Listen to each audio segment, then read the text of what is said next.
आप सभी का स्वागत है। हमारे साथ देखिए मेहमान भी लगातार बने हुए और बिना देर किए सीधे अयोध्या की ओर ही रुख करेंगे। हमारे साथ डॉक्टर अवधेश पुरी जी महाराज बने हुए हैं। महाराज जी, आपसे मैं जानना चाहूंगी, क्योंकि देखिए बाल रूप में रामलला विराजने जा रहे हैं और राम जी से, उनके हर रूप से, उनके हर उम्र से हम कुछ न कुछ सीखते हैं, लेकिन बाल रूप को लेकर आपका क्या कहना है?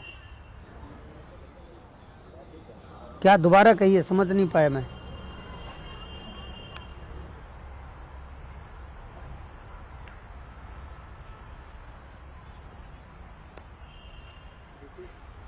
बिल्कुल अवधेश पुरी महाराज जी, सवाल यही था कि प्रभु श्री राम के हर एक रूप से कुछ ना कुछ सीखने को मिलता है, और क्योंकि अयोध्या में बाल रूप में प्रभु श्री राम विराजने जा रहे हैं, तो बाल रूप क्या सीख देता है सभी सनातन प्रेमियों को और हमारे देश को, हमारे समाज को?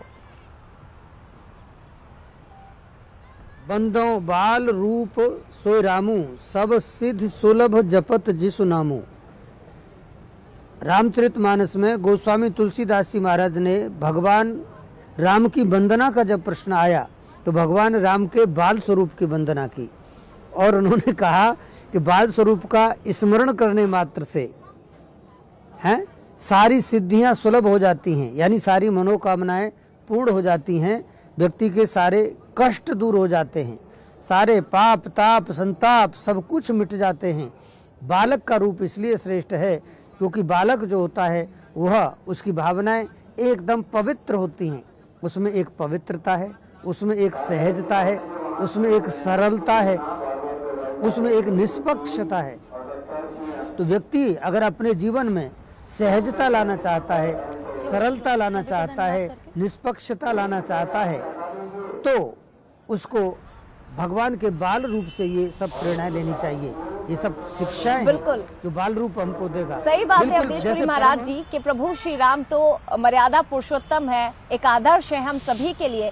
लेकिन आज ये सवाल बहुत जरूरी है और ऋतु उठता भी है कि प्रभु श्री राम के चरणों को तो हमने पकड़ लिया, लेकिन उनके आचरण को कितना हमने पकड़ा है, उनके आचरण को हम खुद में कितना समाहित कर पाए हैं, कितना सीख रहे हैं उनके आदर्शों से, उनकी मर्यादाओं से। प्रभु श्री राम को तो हम पूज रहे हैं, बहुत आसान है, लेकिन उनकी मर्यादा को पूजना, उन्होंने जो संघर्ष किया है उसे हमने कितना समाहित किया है, ये एक आज भी बड़ा सवाल है। और वाकई में 500 साल बाद ये जो दिन आया है हमारे जीवन में, अवधेश पुरी महाराज जी तो अयोध्या में इस वक्त बैठे हुए हैं, भावुक कर देने वाला अक्षर। और ये बात बिल्कुल सही है कि शब्द नहीं है, केवल आंखों से अश्रुओं की धारा आज बह रही है। बहुत शुक्रिया आपका अवधेश पुरी महाराज जी हमारे साथ जुड़ने के लिए। इसके साथ ही विजय अग्रवाल जी, आप भी हमारे साथ जुड़े, बहुत धन्यवाद। और इसके साथ ही स्वप्निल, आपका भी बहुत शुक्रिया बंसल न्यूज से बातचीत के लिए। बिल्कुल जया, तो देखिए तस्वीरें बेहद खूबसूरत सामने आ रही हैं और लगातार बंसल न्यूज पर चर्चा भी जारी। इसी तरह से विशेष तैयारियों के साथ विशेष कवरेज, महा कवरेज अयोध्या से लगातार जारी रहेगी।